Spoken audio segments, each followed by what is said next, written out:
Je veux demeurer près de toi, être purifié dans ta présence. Je veux me prosterner à tes pieds, entendre ta voix et marcher avec toi. Bonjour et bienvenue dans ce nouvel épisode de Une histoire, une parole. Si tu es nouveau ou nouvelle, je t'invite à t'abonner. Aujourd'hui, on va lire Jean 14, le verset 23 jusqu'au verset 26. Yehoshua répondit et lui dit, « Si quelqu'un m'aime, il gardera ma parole et mon Père l'aimera. Nous viendrons à lui et nous ferons notre demeure chez lui.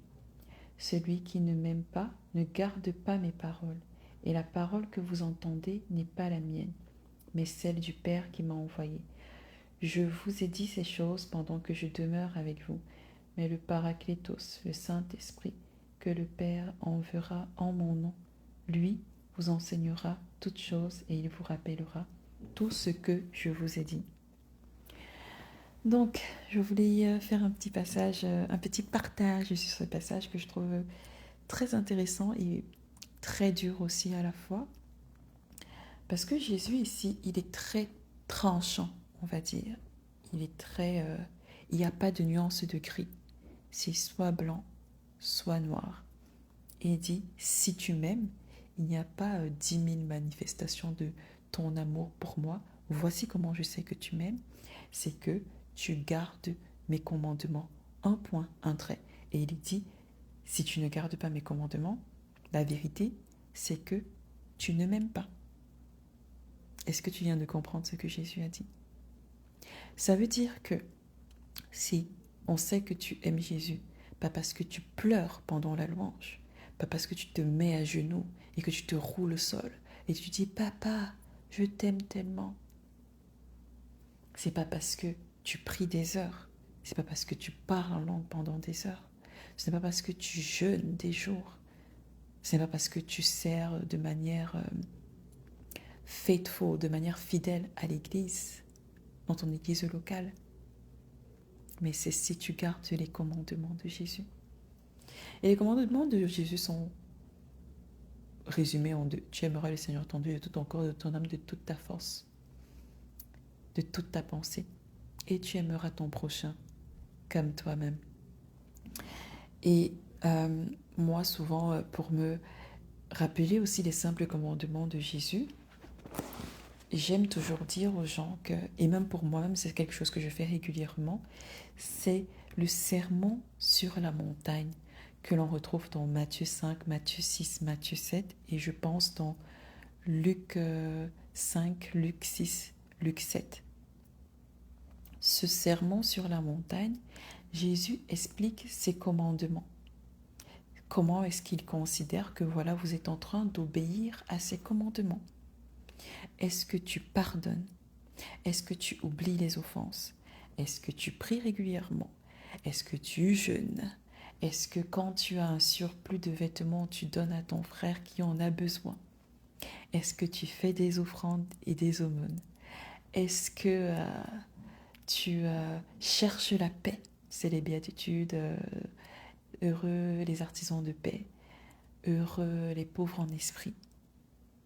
Est-ce que tu recherches ces petites choses du quotidien que l'on retrouve dans Matthieu 5, Matthieu 6, Matthieu 7, où toi tu vas toujours chercher les mystères des aigles qui tournent autour du corps, les mystères de la tombe de Lazare, les mystères du lavement des pieds.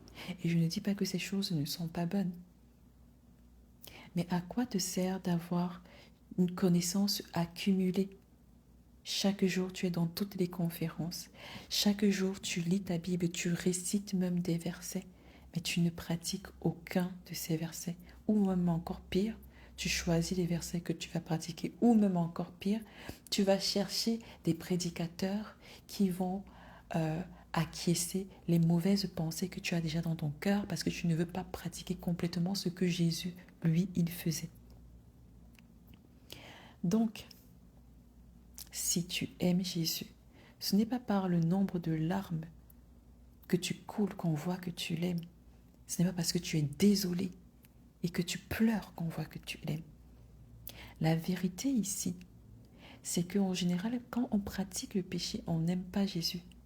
C'est ton péché que tu aimes. Que tu l'acceptes ou non. Que toi, tu penses que tu aimes Jésus. On voit l'amour par les actions. Et si on revient sur mon podcast précédent, Dieu a tant aimé le monde qu'il a donné son Fils unique pour que le monde soit sauvé, pour que ceux qui croient en lui soient sauvés. L'amour, c'est dans ton argent, ton temps, ton énergie. Comment est-ce que tu le mets au service de Dieu? L'amour est un verbe d'action. Ce sera toujours un verbe d'action. Ce n'est pas dans les paroles.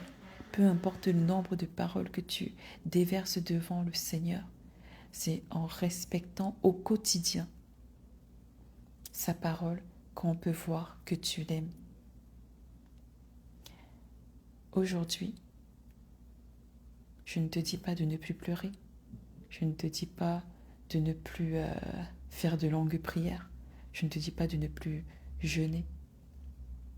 Mais est-ce que tu pratiques les choses simples de la vie de chaque jour qui montrent ton amour pour Dieu?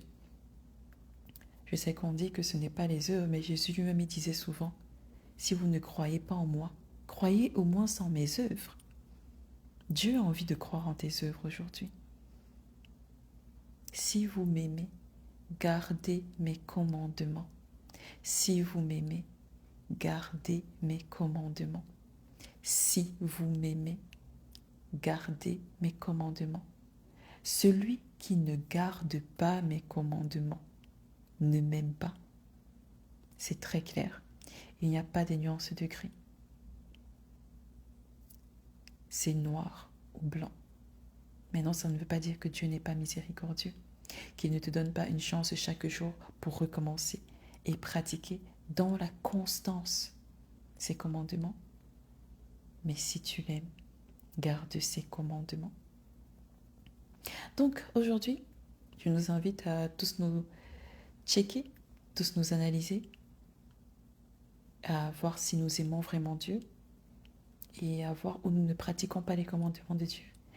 Et on va se retrouver pour un prochain épisode. Dis-moi ce que tu en penses dans les commentaires. N'oublie pas de partager et sois béni.